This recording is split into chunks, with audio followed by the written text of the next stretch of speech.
അസ്സലാമു അലൈക്കും. അഊദു ബില്ലാഹി മിനശ് ശൈത്താനിർ റജീം. ബിസ്മില്ലാഹിർ റഹ്മാനിർ റഹീം. കുല്ലു നഫ്സിൻ ദാഇഖത്തുൽ മൗതി വ ഇന്നമാ തുവഫൗന ഉജൂറക്കും യൗമൽ ഖിയാമ ഫമൻ സുഹ്സിഹ അനിൻ നാരി വ ഉദ്ഖിലൽ ജന്ന ഫഖദ് ഫാസ് വമൽ ഹയാത്തുദ് ദുനിയ ഇല്ലാ മതാഉൽ ഖുറൂർ. സഹോദരങ്ങളെ, വിശുദ്ധ ഖുർആൻ 3-ാം അധ്യായം 185-ാമത്തെ വചനമാണ് ഇന്ന് ആമുഖമായി ഓതി വച്ചിട്ടുള്ളത്. നമ്മുടെ നാട്ടിലെ പോയ വാരത്തിലെ ചില വാർത്തകൾ, കൊച്ചിയിൽ 70 കിലോമീറ്റർ അകലെ ഒരു കപ്പൽ മുങ്ങി എന്നതും, ജൂൺ 9-ാം തീയതി ഒരു കപ്പൽ തീപിടിച്ച് 4 ആളുകളെ കാണാനില്ലാതായതും, ഖത്തറിൽ നിന്ന് കെനിയയിലേക്ക് ടൂർ പോയൊരു ബസ് 100 അടി താഴ്ചയിലേക്ക് മറിഞ്ഞ് ആളുകൾ മരിച്ചതും, ഇപ്പോൾ ഗുജറാത്തിലൊരു വിമാനം പറന്നു പൊങ്ങി സെക്കൻഡുകളായപ്പോഴേക്ക് കത്തി അമർന്ന് ഒരുപാട് ജീവൻ പൊലിഞ്ഞതുമൊക്കെ നമ്മുടെ പോയ വാരത്തിലെയും ദിവസങ്ങളിലെയും വാർത്തകളാണ്. നമുക്കറിയാം, ജനിച്ച മനുഷ്യരൊക്കെ മരിച്ചു പോകും. അതിലാർക്കും തർക്കമില്ലാത്ത, സംശയമില്ലാത്ത വസ്തുതയാണ്. അതിൽ നമ്മൾ ജീവിക്കുന്നത് AI കാലഘട്ടത്തിലാണ്. വലിയ ടെക്നോളജിയുടെ വർദ്ധിതമായ ഒരു കാലഘട്ടത്തിലാണ് ജീവിക്കുന്നത്. തകർന്നു പോയ വിമാനം പുതിയതാണ്. ഏതാണ്ട് 9000-ത്തിലധികം മണിക്കൂർ ഓട്ടി പരിചയമുള്ള 19 വയസ്സ് കഴിഞ്ഞ പൈലറ്റാണ്.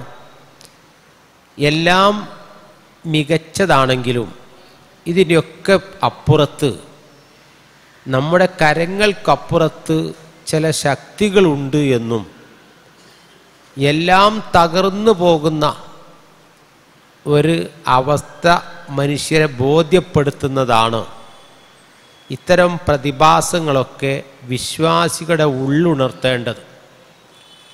നമ്മെ സംബന്ധിച്ചിടത്തോളം ഒരു മനുഷ്യൻ മരിച്ചു പോവുക എന്ന് പറഞ്ഞാൽ ക്യാൻവാസിൽ നിന്ന് അവരുടെ ചിത്രം മായ്ച്ചു കളയൽ മാത്രമല്ല, അവരെ ആശ്രയിച്ച് ജീവിക്കുന്ന, അവരെ പിന്തുണച്ച് ജീവിക്കുന്ന ഒരുപാട് ആളുകളുടെ ഇച്ഛാഭംഗങ്ങളും മാനസികമായ പതറലുകളുമൊക്കെ അതിനോട് കൂട്ടി യോജിപ്പിക്കേണ്ടതാണ്. നിങ്ങൾ ആലോചിച്ച് നോക്കൂ, ആ വിമാനത്തിൽ യാത്ര ചെയ്ത മനുഷ്യരിൽ എന്തൊക്കെ സ്വപ്നങ്ങളുണ്ടാവും, എന്തൊക്കെ പ്ലാനും പദ്ധതിയും ജീവിതാവിഷ്കാരങ്ങളുമൊക്കെ ആയിട്ടാണ് അവരാ വിമാനത്തിൽ യാത്ര ചെയ്യുന്നത്. 2-3 സെക്കൻഡ് കൊണ്ട് ആ സ്വപ്നങ്ങൾ ചാമ്പലാവുകയാണ്. അവിടെ നിന്നുകൊണ്ടാണ് ഈ IT യുഗത്തിലും മനുഷ്യൻ്റെ നിസ്സഹായത ബോധ്യപ്പെടുന്നൊരു സംഗതി അല്ലാഹു തആല നമ്മളോട് പറയുന്നുണ്ട്. ഇന്നല്ലാഹ ഇൻദഹു ഇൽമുസ്സാ, അള്ളാഹുവിൻ്റെ അടുത്താണ് അന്ത്യദിനമുള്ളത്. അതിൻ്റെ അറിവ് എന്നാണ്, എപ്പോഴാണ് അന്ത്യദിനം എന്ന അറിവ് അള്ളാഹുവിൻ്റെ അടുത്താണ്. പിന്നെ പറഞ്ഞ വാക്ക് വയുനസ്സിലുൽ ഗൈസ, മഴ എപ്പോഴാണ് പെയ്യുക എന്നും, പിന്നെ പറഞ്ഞൊന്ന് വയഅലമു മാ ഫിൽ അർഹാം, ഗർഭപാത്രത്തിലുള്ളത് എന്താണ് എന്നും, വമാ തദ്രി നഫ്സുൻ ബിഅയ്യി അർളിൻ തമൂത്ത്, ഏത് ഭൂമിയിൽ വെച്ച് ആളുകൾ മരിക്കുമെന്നതും അള്ളാഹുവിൻ്റെ അറിവിൽപ്പെട്ടതാണ് എന്നും, മനുഷ്യർക്കതിൽ പങ്കില്ല, നമുക്ക് അറിയാനോ ബോധ്യപ്പെടാനോ കഴിയില്ല. സഞ്ചരിച്ചു കൊണ്ടിരിക്കുന്നതിനിടയിൽ സമയം അവസാനിച്ച വിളി വന്നു കഴിഞ്ഞാൽ തിരിച്ചു പോവുകയല്ലാതെ മനുഷ്യൻ നിവൃത്തിയില്ല. അതിൻ്റെ മുമ്പ് മനുഷ്യൻ എന്തു ചെയ്യണം? തൻ്റെ ജീവിതയാത്രയിൽ ഒരു ഇടത്താവളമാണ് ഇവിടെയെന്നും അനന്തമായ ജീവിതത്തിലേക്ക് വിഭവങ്ങൾ സ്വരൂപിക്കാനുള്ള ഇടത്താവളമാണ് എന്ന് ബോധ്യപ്പെട്ട് ജീവിക്കുമ്പോൾ എപ്പോൾ എവിടെ വെച്ച് മരിച്ചാലും സംതൃപ്തിയോടുകൂടി പൂർണ്ണമായി മരിക്കാൻ കഴിയുമെന്നുള്ളതാണ് കഴിഞ്ഞുപോയ സലഫുകൾ നമ്മെ ഓർമ്മിപ്പിച്ചിരിക്കുന്ന പാഠം എന്ന് പറയുന്നത്. അപ്പം നിങ്ങൾ ആലോചിച്ച് നോക്കൂ, സത്യത്തിൽ മനുഷ്യൻ്റെ ജീവിതത്തിലെ 7 അത്ഭുതങ്ങളെക്കുറിച്ച് പരിചയപ്പെടുത്തുന്നുണ്ട് ഇസ്ലാമിക പണ്ഡിതന്മാർ. 7 അത്ഭുത കാഴ്ചകളല്ല, കണ്ണന് ആനന്ദം നൽകുന്ന ശോഭനമാർന്ന കാഴ്ചകളല്ല, മറിച്ച് മനുഷ്യൻ്റെ ജീവിതത്തിലെ 7 പ്രതിഭാസങ്ങളാണ്. അതിലൊന്ന് പറയുന്നത്, നമ്മൾക്കൊക്കെ അറിയാം നമ്മൾ മരിച്ചു പോകും. ഇപ്പോൾ വാട്സപ്പിലൊക്കെ ഒരു മെസ്സേജ് വരുന്ന പോലെ ഇന്ന ആൾ മരിച്ചു. ചിലപ്പോൾ ഒരു ഫ്ലെക്സ് തൂക്കും, ആദരാഞ്ജലികൾ എന്ന് പറഞ്ഞിട്ടൊരു ഫ്ലെക്സും തൂക്കും. ചിലപ്പോൾ സോഷ്യൽ മീഡിയയിൽ ആരെങ്കിലുമൊക്കെ ഒരു കുറിപ്പിടും, അയാൾ ഇങ്ങനത്തെ ആളായിരുന്നു, ഇങ്ങനെ സേവനം ചെയ്ത ആളായിരുന്നു, അയാൾ മരിച്ചുപോയി, ഞാനുമായി ഇങ്ങനെ ബന്ധമുള്ള ആളായിരുന്നു. ഇപ്പോൾ നമ്മളൊക്കെ ചരമവാർത്തകൾ കാണുമ്പോൾ നമ്മളെ പ്രായത്തിലുള്ള നമ്മുടെ കൂടെ പഠിച്ച പലരുടെയും ചരമവാർത്തകൾ നമ്മൾ വായിച്ചിട്ടുണ്ട്. അപ്പം നമ്മൾക്കും അത്ര ഡേറ്റ് വരും എന്നുള്ള ഒരാൾക്കും സംശയമില്ല. പക്ഷേ അത്ഭുതങ്ങളിൽ ഒന്നെണ്ണിയത്, മരിക്കുമെന്ന് ബോധ്യമുണ്ടായിട്ടും ആ മരണത്തിന് വേണ്ടി തയ്യാറെടുക്കാതെ മനുഷ്യൻ ജീവിക്കുന്നു എന്നുള്ളതാണ് മനുഷ്യരുടെ ജീവിതത്തിൽ അത്ഭുതമായി പണ്ഡിതന്മാരെണ്ണുന്നത്. ജീവിക്കും എന്നുള്ളതിനേക്കാൾ ഉറപ്പാണ് മരിക്കുന്നുള്ളത്. കാരണം എത്ര കാലം ജീവിക്കും നമുക്ക് ഉറപ്പില്ലല്ലോ. മരിക്കുമെന്ന് ഉറപ്പാണ്, മരണാനന്തര ജീവനുണ്ട് എന്ന് നമുക്ക് ഉറപ്പാണ്. ആ ജീവിതത്തിലേക്ക് വിഭവങ്ങൾ ശേഖരിക്കാനുള്ള പാടുപെടലുകൾ എത്രത്തോളമാണ് നമ്മുടെ ജീവിതത്തിലുള്ളത് എന്നതാണ് ആ ചിന്തയുടെ പ്രസക്തി. രണ്ടാമത്, ഇപ്പം നിങ്ങൾ ആലോചിച്ച് നോക്കൂ, ആ ചിന്ത വരുമ്പോൾ നമ്മുടെ വീട്, നമ്മുടെ കാറ്, അതുപോലെ നമ്മുടെ സ്ഥാപനങ്ങൾ ഒക്കെ നമ്മൾ ആ മരണത്തോടു കൂടിയാണ് അനാഥമാവുകയാണ്, അവകാശികൾ മാറുകയാണ്. അപ്പോൾ നമ്മൾ മരിച്ചു പോകുമ്പോൾ നമ്മളൊരു സംഭവമാണ് എന്ന് നമുക്ക് തോന്നും, നമ്മളൊരു സംഭവമാണ്. പക്ഷേ നമ്മൾ മരിച്ചാലും ലോകത്തൊന്നും സംഭവിക്കാതെ സംഗതികൾ എന്തു ചെയ്യും? പ്രകൃതി, സൂര്യൻ ഉദിച്ച് കാറ്റടിച്ച് അതിൻ്റെ അവസ്ഥകളിൽ തന്നെ നടന്നു പോവുകയും ചെയ്യും. രണ്ടാമത്തെ അത്ഭുതമായി പറയുന്നത്, ദുന്യാവ് നശിക്കുന്ന വിഭവമാണെന്നും അനശ്വരമായത് പരലോകമാണെന്നും വിശ്വസിക്കുന്ന ആളുകളിൽ പോലും ദുന്യാവ് നശിക്കാത്ത ഒന്നാണെന്നും പരലോകത്തിന് വേണ്ടി അത്രയൊന്നും പ്രവർത്തിക്കേണ്ടതില്ലെന്നും തോന്നുന്ന നടപടിക്രമമുള്ള ജീവിതമാണ്. ചോദിച്ച ആളുകളൊക്കെ പറയും, ഇതിപ്പോൾ കുറച്ച് കാലമല്ലേ ഉള്ളൂ, ഇവിടെ ഇപ്പോൾ കുറച്ച് കാലമല്ലേ നമ്മുടെ ജീവിതമുള്ളൂ. അതെല്ലാവർക്കും ബോധ്യമുള്ള സംഗതിയാണ്. പക്ഷെ ആ ബോധ്യമുള്ള ആളുകൾ ഈ ലോക ജീവിതത്തിന് വേണ്ടി പരിശ്രമിക്കുന്ന അത്ര പോലും അനന്തമായ ജീവിതത്തിലേക്ക് വേണ്ടി പണിയെടുക്കുന്നില്ല എന്നുള്ളതാണ് രണ്ടാമത്തെ അത്ഭുതമായി എണ്ണുന്നത്. മൂന്നാമത്തത് നിങ്ങൾ ആലോചിച്ച് നോക്കൂ, മനുഷ്യനെ സംബന്ധിച്ചിടത്തോളമുള്ള ഒരവസ്ഥ, നരകാഗ്നിയെക്കുറിച്ച്, നരകത്തെക്കുറിച്ച് എല്ലാവർക്കും ബേജാറുണ്ട്. നരകമെന്ന് പറഞ്ഞാൽ അനന്തമായി കത്തിയാളുന്ന തീയാണ് എന്ന് ആളുകൾക്കറിയാം. എന്നാലും ആ നരകത്തിൽ രക്ഷപ്പെടാനുള്ള പ്രവർത്തനങ്ങൾ എത്രത്തോളമാണ് നമ്മുടെ ജീവിതത്തിൽ നമ്മൾ കൊണ്ടു നടക്കുന്നത്? നബി സല്ലല്ലാഹു അലൈഹി വസല്ലമ പറഞ്ഞല്ലോ, ഖു അൻഫുസക്കും വ അഹ്ലീക്കും നാറൻ, നിങ്ങളും നിങ്ങളുടെ കുടുംബത്തെയും നരകത്തിൽ രക്ഷപ്പെടുത്തണം. എങ്ങനെ? വലോ ബിശിക്കി തമ്രത്തിൻ, ഒരു കാരക്കൻ്റെ ചീന്ത് കൊടുത്തിട്ടേ ഉള്ളൂ എങ്കിലും നരകം രക്ഷപ്പെടണം. അങ്ങനെ ഈ നരകം നെഞ്ചിലേറ്റി അതിൻ്റെ ഭയാനകതകളൊക്കെ ആവോളം വർണ്ണിക്കാൻ കഴിയുന്ന ആളുകളും ആ നരകത്തിൽ രക്ഷപ്പെടാൻ വേണ്ടി പ്രവർത്തിക്കുന്നില്ല എന്നുള്ളതാണ് അടുത്ത അത്ഭുതമായി പറയുന്നൊരു സംഗതി. പിന്നെ ആലോചിച്ച് നോക്കൂ, നമ്മളിപ്പോൾ എന്ത് കാര്യങ്ങൾ പറയും, നാളെ പറയാം, നാളെ ചെയ്യാം, അല്ലെങ്കിൽ അടുത്ത കൊല്ലം നമുക്ക് നോക്കാം, മാസങ്ങളൊക്കെ ദൈർഘ്യമുള്ള ഡേറ്റൊക്കെ നമ്മൾ തീരുമാനിക്കും.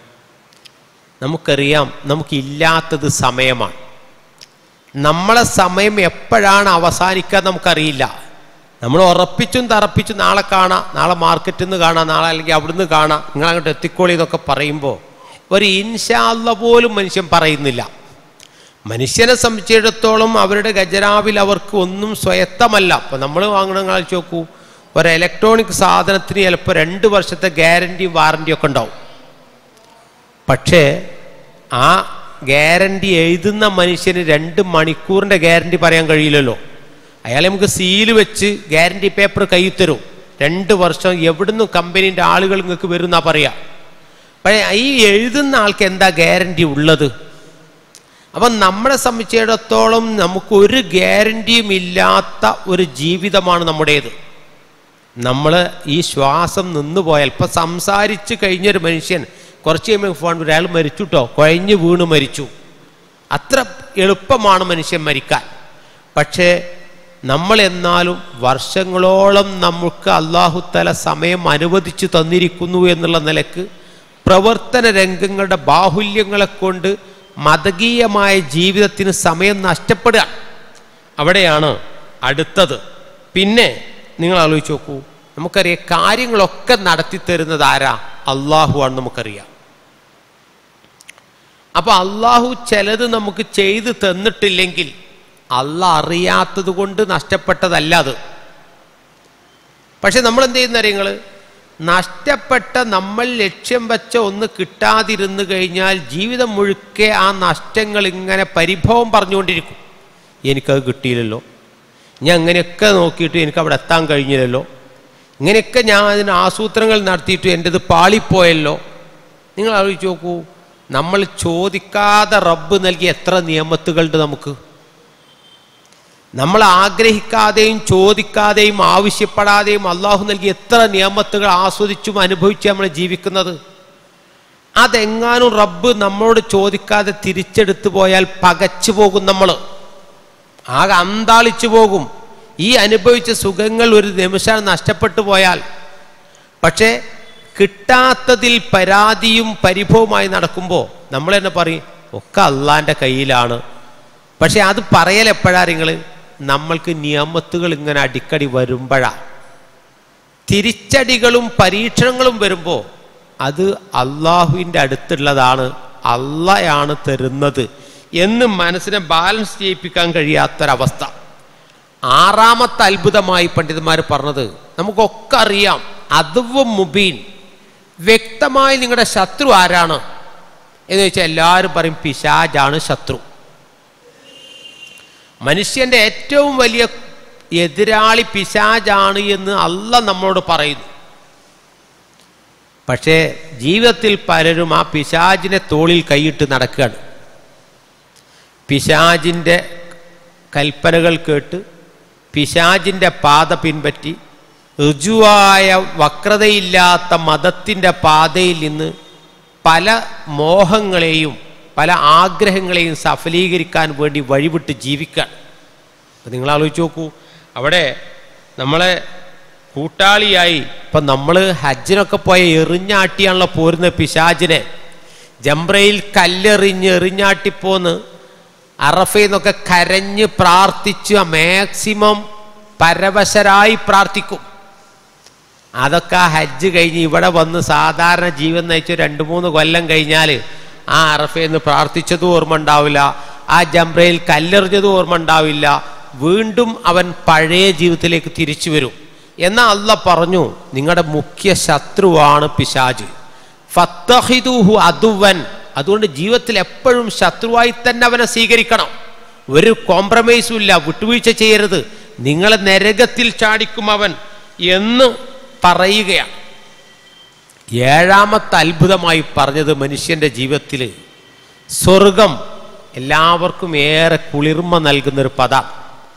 സ്വർഗത്തിലെ ആനന്ദങ്ങളും അനുഭൂതികളും സ്വർഗം മനുഷ്യന് നൽകുന്ന വശ്യ മനോഹാരിതയുള്ള ഒരു കാഴ്ചപ്പാടുണ്ടല്ലോ എല്ലാവരും. പക്ഷെ ആ സ്വർഗം നേടിയെടുക്കാൻ ഈ ദുന്യാവ് നേടിയെടുക്കുന്ന അത്ര പോലും മനുഷ്യൻ മെനക്കെടുകയോ അതിൻ്റെ അന്തേവാസിയായി തീരാൻ പ്രവർത്തിക്കുകയോ ചെയ്യാത്തൊരവസ്ഥ വരുമ്പോൾ മനുഷ്യൻ്റെ ജീവിതം അത്ഭുതമാണ്.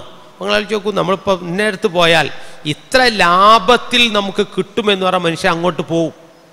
ഇന്ന നേരത്ത് നിങ്ങൾ കച്ചവടത്തിനെത്തിയാൽ നിങ്ങളെ ചരക്കുകൾ ഇത്ര ലാഭത്തിൽ വിറ്റുപോകുന്ന പറഞ്ഞാൽ ഉറക്കൊഴിവാക്കി മനുഷ്യൻ വരും. ദുന്യാവ് നേടിയെടുക്കാനുള്ള പെടാപ്പാടിൻ്റെ ഒരവസ്ഥയിൽ ചെറിയൊരംശം പോലും ഈ സ്വർഗം നേടിയെടുക്കാൻ വേണ്ടി പണിയെടുക്കാതെ അലസരായി കഴിഞ്ഞുകൂടുമ്പോൾ മനുഷ്യൻ്റെ ജീവിതത്തിൽ അത്ഭുതമാണ് എന്നാണ് സൂചിപ്പിച്ചത്. അവിടെയാണ് നമ്മൾ ആലോചിക്കേണ്ടത്. ഈ കിട്ടിയ സമയം, നമ്മൾ ജീവിച്ച് മുന്നോട്ട് പോകുന്ന സമയത്ത് അള്ളാഹു നമ്മോട് പറഞ്ഞല്ലോ എന്ത്? കുല്ലു നഫ്സിൻ ദാഇഖത്തുൽ മൗത്ത്, എല്ലാ മനുഷ്യരും മരണം രുചിക്കും. മരണം രുചിച്ചുകൊണ്ടേ ഇവിടുന്ന് എല്ലാവരും പോകും. വ ഇന്നമാ തുവഫൗന ഉജൂറക്കും യൗമൽ ഖിയാമ, ജീവിതത്തിൽ ഓരോരുത്തരും ചെയ്തു കൂട്ടിയതിൻ്റെ പൂർണ്ണത അനുഭവിക്കുന്ന ഖിയാമത്ത് നാളിലാണ്. അയാൾ ചെയ്ത നന്മയാണോ, അയാളുടെ തിന്മയാണോ, അയാൾ ചെയ്തത് അള്ളാഹു കബൂൽ ചെയ്തിട്ടുണ്ടോ, അതല്ല മർദൂദ് തള്ളപ്പെട്ടതാണോ എന്നൊക്കെ അവിടെ ചെല്ലുമ്പോഴാണ് അറിയുക. എന്നിട്ട് അള്ളാഹ് പറഞ്ഞു, ഇവിടെ എമ്പാടും ബാങ്ക് ബാലൻസ് ഉള്ളവൻ അല്ലെങ്കിൽ സ്ഥാനമാനങ്ങളുള്ളവനൊക്കെ വിജയിയായി കാണുന്നൊരു കാലാണ്. ഫമൻ സുഹ്സിഹാനിൻ നാരി വ ഉദ്ഖിലൽ ജന്ന, സ്വർഗത്തിലേക്ക് പ്രവേശിപ്പിക്കുകയും നരകത്തിൽ അകറ്റപ്പെടുകയും ചെയ്യുന്ന ആളുണ്ടല്ലോ, ഫഖദ് ഫാസ, അവനാണ് വിജയിച്ചിരിക്കുന്നവൻ എന്നാണ്. എന്നിട്ട് അള്ളാഹു വിശ്വാസികൾ ഓർമ്മപ്പെടുത്തിയൊരു കാര്യം, വമൽ ഹയാത്തു ദുനിയ ഇല്ലാ മതാഉൽ ഖുറൂർ, ഈ ദുനിയാവിലെ ജീവിതം മനുഷ്യനെ വഞ്ചിപ്പിക്കുന്ന ചരക്കാണ് കേട്ടോ എന്നാണ്. ദുനിയാവ് വേണ്ടെന്ന് പറഞ്ഞില്ല, ദുന്യാവിനെ കാമിക്കേണ്ടതില്ലെന്ന് പറഞ്ഞില്ല. പക്ഷേ ദുന്യാവാണ് ജീവിതത്തിൻ്റെ ആത്യന്തികമായ ലക്ഷ്യമെന്ന് വിചാരിച്ച് ജീവിക്കുമ്പോൾ അനശ്വരമായ സ്വർഗം കിട്ടാതെ പോവുകയും എന്നെന്നും ശത്രുവായ പിശാചിനെ അകറ്റി നിർത്താൻ മറന്നുപോവുകയും അവനെ കൂട്ടാളിയായി സ്വീകരിക്കുകയും ചെയ്യുന്ന അവസ്ഥ വരുമ്പോൾ ഇഹത്തിലും പരത്തിലും നഷ്ടക്കാരായിത്തീരുന്ന അവസ്ഥകൾ സംജാതമാകുന്നതിനെക്കുറിച്ച് വിവേകികളായ വിശ്വാസികൾ ബോധത്തോടെ ഓർക്കേണ്ടതുണ്ട്. അപ്പോൾ സൂചിപ്പിച്ചത്, നമ്മൾ കയറുന്ന വാഹനത്തിനും അപകടങ്ങൾ ഉണ്ടാവാം, നമ്മൾ സഞ്ചരിക്കുന്ന വിമാനവും അപകടത്തിൽപ്പെടാം. എപ്പോഴാണ് അള്ളാഹു നമ്മളെ തിരിച്ചു വിളിക്കുന്നതെങ്കിലും കർമ്മപുസ്തകത്തിൽ ആയുസിൻ്റെ കാലമത്രയും അള്ളാഹുവിൻ്റെ ഇഷ്ടദാസന്മാരായി ജീവിച്ച് പ്രവർത്തിച്ച് മുന്നോട്ട് പോകുമ്പോൾ ശാന്തമായി കണ്ണടക്കാൻ കഴിയും. തിരിച്ചു വിളിക്കുമ്പോൾ ആ ഈമാനിൻ്റെ കരുത്തും കലിമത്ത് തൗഹീദിൻ്റെ ശക്തിയുമായി തിരിച്ച് നടക്കാൻ പടച്ച റബ്ബ് നമുക്ക് തൗഫീക്ക് നൽകി അനുഗ്രഹിക്കുകയും ചെയ്യുമാറാകട്ടെ. റബ്ബന ആതിനാ ഫിദ്ദുനിയ ഹസന വഫിൽ ആഖിറതി ഹസനതൻ വഖിനാ അദാബന്നാർ.